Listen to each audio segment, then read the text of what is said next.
আমাদের জন্মছক, আমাদের বাস্তু এবং মন্দির এই প্রত্যেকটা জায়গাতেই যখন স্পেস এলিমেন্টের আমরা কথা বলছি তখন পঞ্চভূত মানে 5 এলিমেন্টস কে আমরা ভুলতে পারি। অগ্নি, পৃথিবী, বায়ু, জল এবং আকাশ, 5 এলিমেন্টস এর ইম্পর্টেন্স অবশ্যই রয়েছে।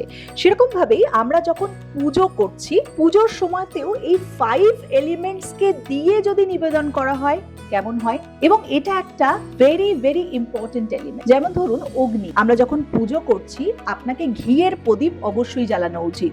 সর্ষের তেলের প্রদীপ জ্বালালে বাড়িতে সমৃদ্ধি হয় এবং তার সাথে সাথে ঝগড়াঝাটিও কমে। তো যেখানে আমরা আগুনকে দিচ্ছি, এয়ার এলিমেন্টকে কি রিপ্রেজেন্ট করছে?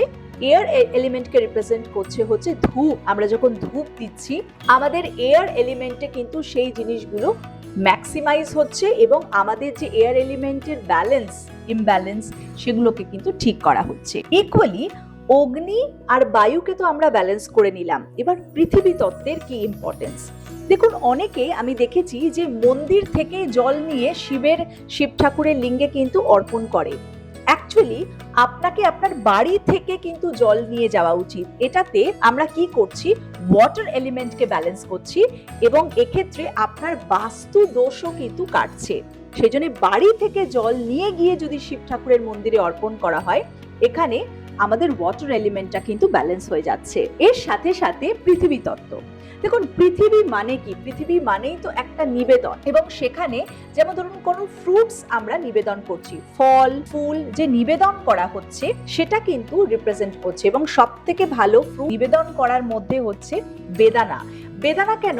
যখন আপনি বেদানাটা নিবেদন করছেন তার মধ্যে অনেকগুলো সিডস রয়েছে, তো সেখানে মাল্টিপ্লিকেশনের কিন্তু একটা ইন্ডিকেশন রয়েছে। এটা একটা খুব ভালো জিনিস যেটা আপনি নেক্সট টাইম মন্দিরে গিয়ে অর্পণ করতেই পারেন।